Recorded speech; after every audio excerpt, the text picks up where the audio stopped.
Hello and welcome to Nitro Talk. If you're into Nitro engines, vehicles, anything at all to do with the Nitro side of the hobby, please give me a like and subscribe. So we've got the Gimar P5 out here again at lovely Lake Park for a third or final update. We'll see how it works out. She has been fully broken in at this point and has a race tune. So we are right now going to see what she has. So let's check her out.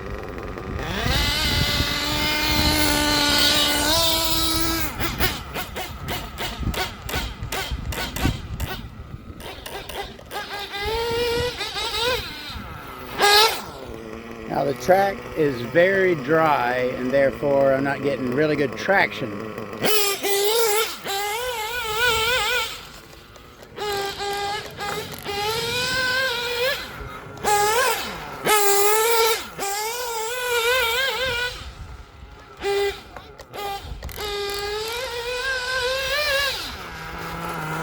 As you can see, it's got not a very short braking distance there. It kind of slides when you slam the brake. But I'm liking the top end for sure.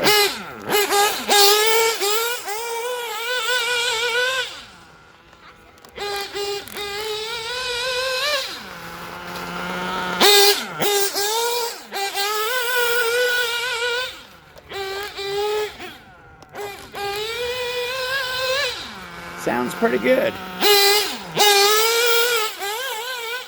Alright, I'm going to go set up to run around the track a few laps, and I will be right back. Alright, how are we doing? So, we've got the Gimar out. We're going to try to do a couple laps. Again, we got her broken in, race tune. It's looking great. Idle's good. Top end is great. Bottom end, I'm digging it all over. Now I'm going to make excuses for why my driving's about to suck, because this track is super dry, so I'm getting no kind of grip. Not like I could drive any better when it's prepped. But anyways, get a couple laps out here.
Was an ugly tumble there, huh? She's looking all right. We'll be right back. All right, so I'm hopping here on the end to kind of, well, that's a little dirty, to kind of wrap up on the Gimar P5. Like I mentioned in the video, the engine's been fully broken in. I'd say right now it has right around a gallon, maybe a little more than a gallon on it, and has been fully race tuned. So, am I pleased with the output of the engine? 100%. I'm fully pleased. No issues whatsoever. Is it any faster than the SH? No, it isn't. It is not any faster than the PT21AO, which is kind of my gauge.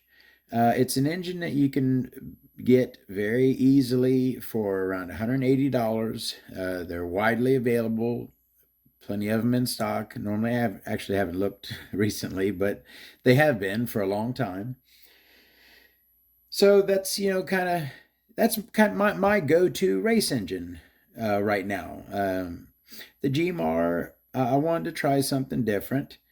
I wanted to be able to run a Novarossi that because I have a collection of Novarossis, and I made a rule I can't run anything unless I have one new in my collection. So I bought two of the Gmars so I could run one of them. And I'm certainly pleased with it. As you saw in the video, I was getting plenty of power, bottom, top, all over the place, which I've said this before, your bottom end has a lot to do with your clutch setup.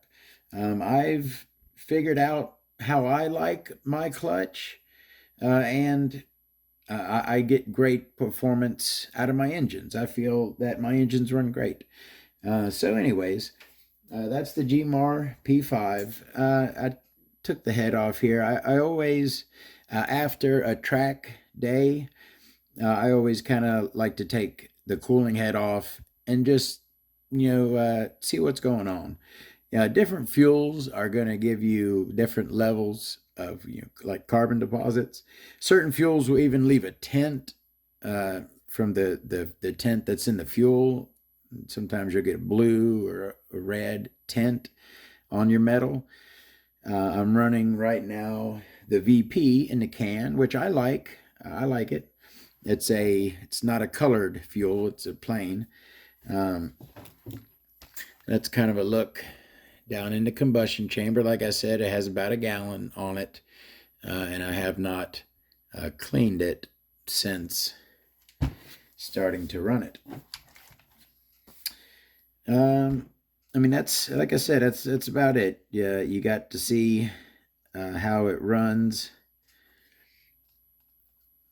Let's see, I'm probably a little overprotective, but I tell you what, you can never be too overprotective with RC engines. If I feel like maybe a speck of something could have gotten down into that combustion chamber, I'll clean it out. I don't like to worry about it. Just from going to put that head on, and the shim kind of fell off and cocked off to the side, right? So the shim fell off and kind of came over here.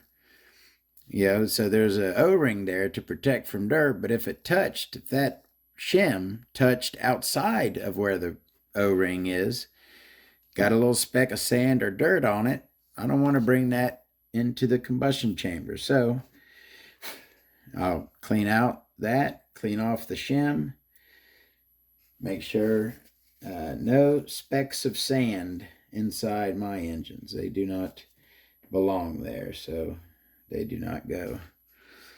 Throw that head on. Yeah, I'm putting, I have been running the engine with, this is one of my favorite Universal aftermarket heads. I've been running this thing for years. This Donut Racing USA cooling head.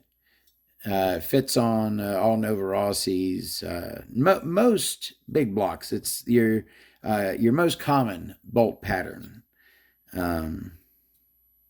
Anyways, but now that, I'm not even sure if I'm going to run this engine anymore. I really just wanted to break it in and give it a test. And now that I have, more than likely, I'm going to take it off and put it up. I mean, it is still a Novarossi, and I have other engines I want to test. I got the Force Pro 21 in another chassis, but that chassis really isn't a runner. That thing needs to be rebuilt. So once the force is broken in, which, you know, that's another thing. If you see the Force 21 break-in video, and I'll probably be adding a little thing to the end of that as well, because I didn't really talk about break-in in general, and I don't have a video on break-in. But anyways, we'll get into that. This is the Gimar P5. I like it. Great deal. Good engine for the money. Will there be replacement parts going into the future for it? I can't say that for sure. But